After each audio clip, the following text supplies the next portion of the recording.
बघता बघता संध्याकाळ झाली आणि गडाचे दरवाजे बंद झाले. माझं बाळ एकलं आहे. या पत्र कसे तुमच्या पुढे मला जाऊ दे.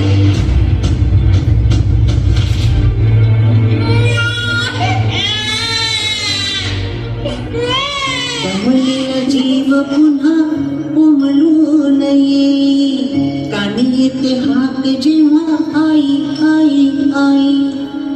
दमलेला जीव पुन्हा उमलून ये, कानी येते हाक जेव्हा आई आई आई आई आई आई आई आई आई. कुठून तरी रस्ता असेल ना, एवढा मोठा गड. तो पश्चिमेचा कडा आहे. तिथं न तटबंदी न भूस, कडा असा भडकतो चुका, तिथून फकस्त वारावर येतो आणि पाणी खाली लागतो. पण माझं बाळ आई भावानी राहील पाठीशी उभी. आई भवानीला समधीकडे पोचता येत नाही म्हणून तर तिने आई बनवलं.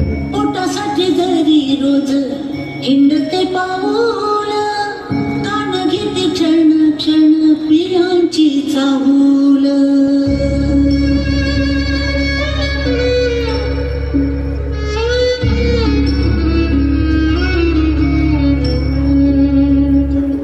पोटासाठी जरी रोज हिंडते पाऊल, कान घेते क्षण क्षण पियांची चाहूल.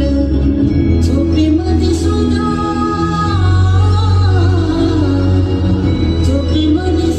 मन जागे जागे राही.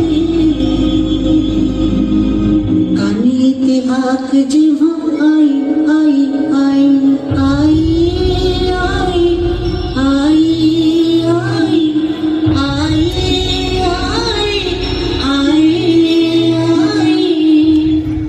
राज आज्ञेमुळं दरवाजा उघडणं शक्य नसल्यानं तिचं म्हणणं कुणीच ऐकलं. आता हिराच्या डोळ्यासमोर येत होतं ते म्हणजे तिचं घरी एकटं असलेलं तान्हं बाळ. त्याच्या आठवणीनं व्याकुळ झालेल्या हिरानं किल्ल्याच्या कडावरून खाली उतरण्याचा निर्णय घेतला.